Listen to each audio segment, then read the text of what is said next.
Hello everyone, welcome to my channel travel with তনু।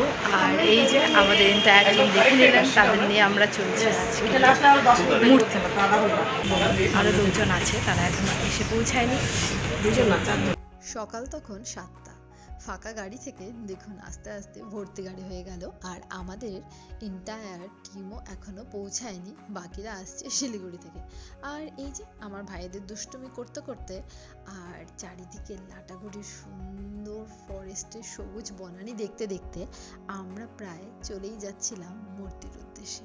তো আপনারাও দেখে নিন এই গরমের সময়ে কি সুন্দর লাগছে এই ফরেস্ট আর চারিদিকে সবুজ দেখতে, কার না ভালো লাগে বলুন। তো আমরা নেমে পড়েছি পাতাবাড়ি মোড়ে। এখান থেকে এবার যাওয়া হবে মূর্তি। আর আমাদের এইসব বাচ্চা বাড়ি নিয়ে আমার ব্লগার ভাই এখন সম্পূর্ণ দায়িত্ব তার। ভাই শুরু হয়ে যাও, তুমি সবাইকে জানাও আমরা কোথায় যাচ্ছি, কি করে যেতে হয়, একটু টিপস দিয়ে দাও সবাইকে। এখান থেকে টোটোতে করে আমরা মূর্তি যাচ্ছি। এখন মূর্তিতে নদী দেখবো, তারপরে একটা ভিউ পয়েন্ট আছে ওখানে নামবো, তারপরে ছবি টবি তুলবো, তারপরে ওখান থেকে আবার ব্যাক করে আমরা চলে যাবো যেখানে আমাদের গন্তব্যস্থল ছিল। এখন ভিউটা দেখতে একটু যাবো, ভিউ খুবই সুন্দর। সো আমরা অলমোস্ট চলেই এসেছি। আর যারা মূর্তিতে এসে টেন্টে থাকতে চান, দেখুন তাদের জন্য কত সুন্দর সুন্দর ব্যবস্থাও করা আছে। সো আমরা চলে এসেছি মূর্তিতে। এই যে আমাদের হাফ টিম, আমাদের আরও টিম আসছে। মূর্তি নদীতে একদমই জল নেই, অনেক অনেক লোক চলে এসছে।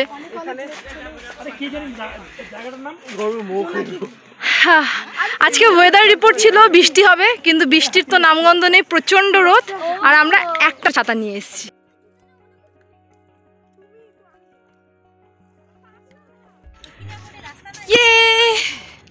খুবই সুন্দর ভিউ। এটা হয়তো বর্ষার সময় পুরোটাই জলের মধ্যে থাকে, কিন্তু এখন বর্ষা নয়। আর এই যে পাথরের রাস্তার ওপর দিয়ে আমরা হেঁটেছি। আরও এই যে দূরে আমাদের বাচ্চা পাটি চলে গেছে চান করতে, বাচ্চা পাটিগুলো চলে গেছে চান করতে, মজা নিতে। মাঝে মাঝে মনে হয় হয়তো ছেলে হলেই ভালো হতো, এরা যেরকম এসেই লাফিয়ে পড়লো জলে। এই যে, আর আমি চেয়েও পারছি না, কারণ আমি তো আর যেখানে সেখানে চান করতে নেমে যেতে পারি না। আমাদের তো একটা প্রপার ড্রেস চেঞ্জ করারও জায়গা চাই। এখানে যদি ড্রেস চেঞ্জ করার জায়গা থাকতো তাহলে অবশ্যই আমিও নেমে পড়তাম এই পাহাড়ি জলে, কিন্তু ওদেরকে জলকেলি করতে দেখতে বেশ ভালোই লাগছিল। পাহাড়ি নদীর এটাই সৌন্দর্য, কি স্রোত, দেখেই মনে হচ্ছে গা ভাসিয়ে দিই। মূর্তি নদীর জলে নেমে বাচ্চাদের জল কেলি, ওই যে তিনটে, এই যে মাঝখানে একটা বড় বাচ্চা, এই যে বড় বাচ্চা, আর এই যে ছোট ছোট বাচ্চা। সুপারম্যান বস, সুপারম্যান, সুপারম্যান। বাচ্চারা তো নদী থেকে উঠতেই চাইছিল না, কিন্তু তাদেরকে টেনে হিঁচড়ে নিয়ে এবার চললাম আমরা আমাদের গন্তব্যস্থলের উদ্দেশ্যে। আর আমরা যাদের জন্য অপেক্ষা করছিলাম তারাও চলে এসেছে, আমার আর এক মাসি ও তার ছেলে মেয়ে, মানে আমার ভাই বোনেরা। তো চলুন এবার যাওয়া যাক আমাদের গন্তব্যস্থলের উদ্দেশ্যে। আর এই দুদিকে ফরেস্টের মাঝখানে যেতে খুবই খুবই ভালো লাগছে। আর যেহেতু আমরা টোটোতে যাচ্ছিলাম, তো চারদিকটা যেন আরও বেশি করে আমরা দেখতে পাচ্ছিলাম, তাই বেশি ভালো লাগছিল দেখতে।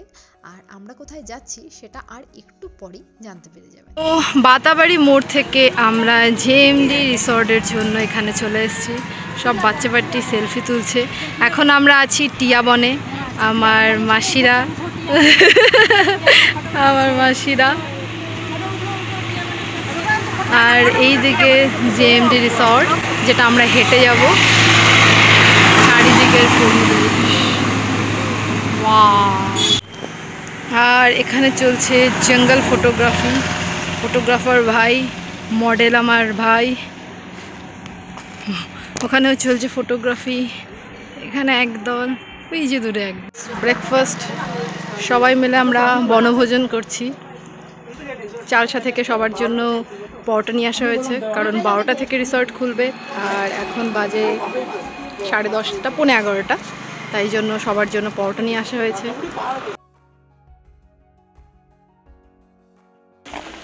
তো আমরা চলে এসেছি টিয়াবনিতে।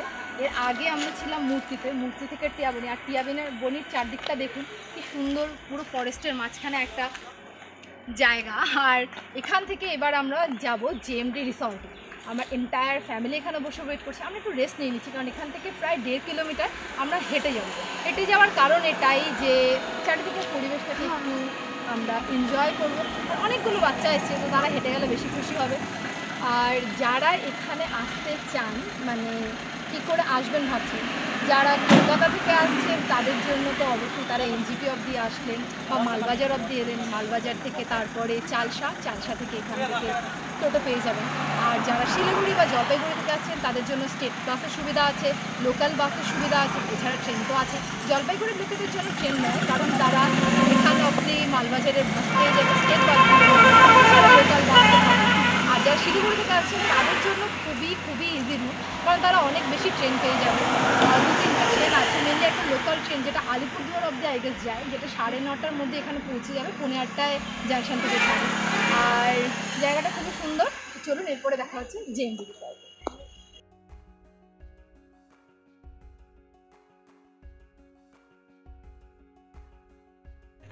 আমাদের গাইড, আমাদের ভাই সবার আগে আছে, আমাদের নিয়ে যাচ্ছে।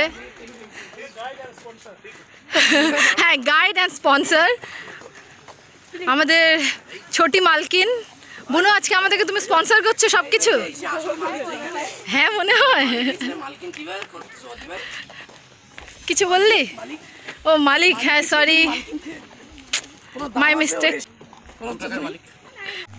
এই গরমে যারা আমাদের মতন ভাববেন যে হাঁটতে হাঁটতে ভিউ দেখে দেখে যাব, তাদের জন্য বলে দিচ্ছি আশেপাশে কোনো ভিউ নেই। আর আমাদের মতন হাঁটার প্ল্যান বানালে অবশ্যই ছাতা ম্যান্ডেটরি। তবে যদি ওয়েদারটা এত সানি না থাকে, এতটা রোদ না থাকে, তাহলে অবশ্যই ভালো লাগবে। আর এখান দিয়ে যেতে যেতেই একটা আছে চার্চ, খুবই সুন্দর। ভিউ নেই বললে ভুল হবে, এই ছোটোখাটো ভিউ, আর চার্চটা খুব সুন্দর।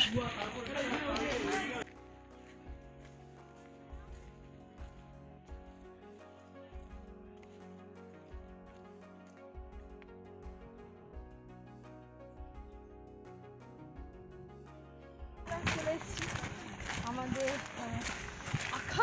কাঙ্ক্ষিত রিসর্টে মনে হচ্ছে আজকে ছুটির দিন তো অনেকটা ভিড় হবে, তো দেখা যাক কীরকম ভিড় হচ্ছে। আমরাই এতগুলো লোক এসেছি, আমরাই তো ভিড় করে দেবো, এছাড়া জানি না ভেতরে আর কত লোক আছে। মানে গাড়ি ফাড়ি আসতে দেখলাম, আর আমরা হেঁটে হেঁটে অনেক ক্লান্ত। যত তাড়াতাড়ি পারি আমরা গিয়ে জলে ছাপাত করে লাফিয়ে যেতে চাই। সো আমরা চলে এসেছি রিসর্টের ভেতরে। আর ফার্স্ট কাজ যেটা আমরা করব সেটা হলো এখানের সুইমিং পুলে যাওয়া, কারণ আমাদের রিসর্টের সুইমিং পুলটা পারচেস করার জন্যই এত দূর থেকে এখানে আসা। তো চলুন তাড়াতাড়ি যাওয়া যাক।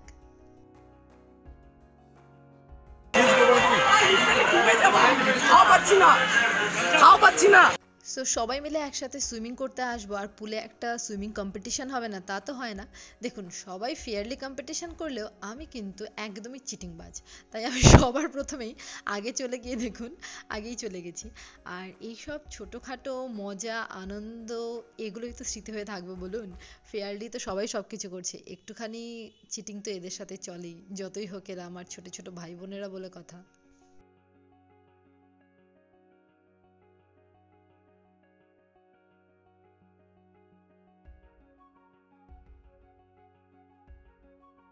প্রথমবার চিটিং করলে কি হবে, পরের বার কিন্তু আমি ফেয়ারলি ওদিক থেকে এদিক পুরোটাই কভার করেছি। আর এই দেখুন আমার কিছু অদ্ভুত সাঁতার কাটা। এখানে দুটো সুইমিং পুল ছাড়াও ছিল মাঝে একটা রেইন ডান্সের জায়গা, দেখতে পাচ্ছেন এই যে আমার ভাই লাফিয়ে লাফিয়ে যেখানে গেল। আর এছাড়াও ছোটদের যে সুইমিং পুলটা ছিল সেটাতে জল অনেকটাই কম, আর যারা সাঁতার জানে না তারাও সেখানে যেতে পারবে, মানে বড় ছোট দুজনেই। আর যেটাতে দেখলেন আমরা সাঁতার দিচ্ছিলাম সেখানে জলের গভীরতাটা যথেষ্ট বেশি ছিল, এই ধরুন 5-3-4 ফুট মতো। আর এছাড়াও ছিল এখানে একটা ওয়াটার স্লাইডিং।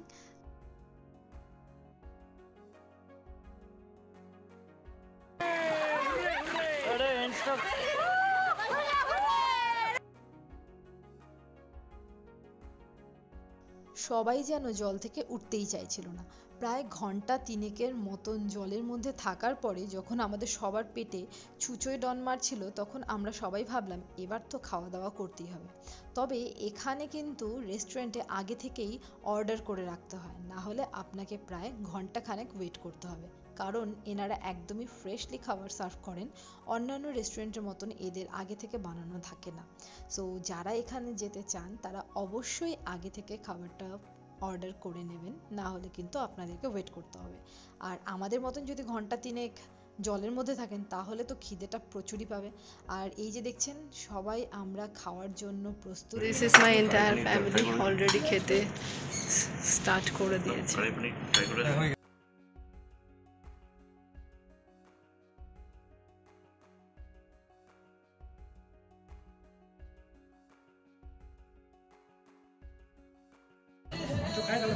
রেস্টুরেন্ট পুরো ফাঁকা, আমরা খাওয়া দাওয়ার পর্ব তো মিটে গেছে, এবার বাড়ি ফেরার পালা।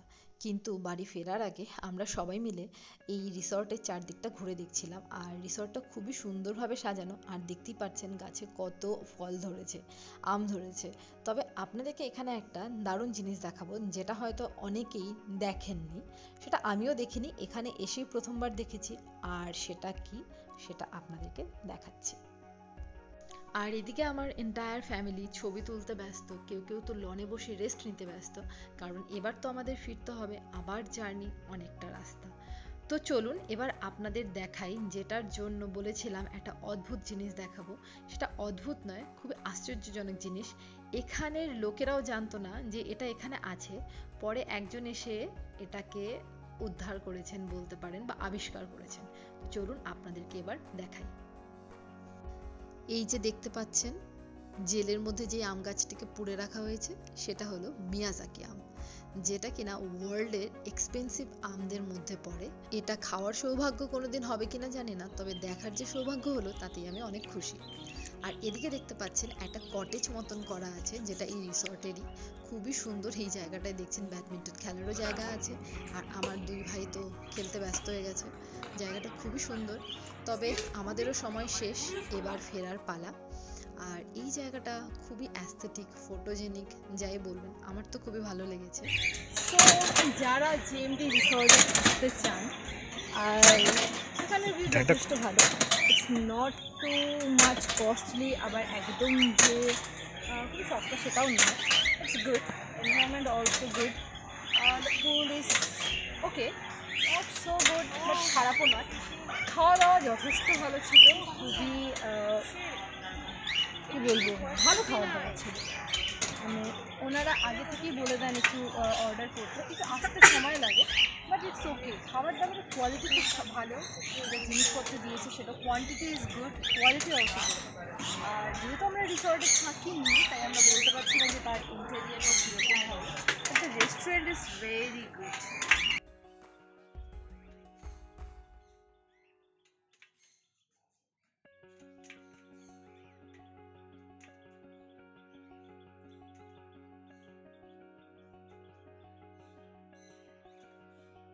আমাদের জেএমডি রিসর্ট ঘোরা শেষ, অবস্থা দেখো সবার, এখানে বসে আছে।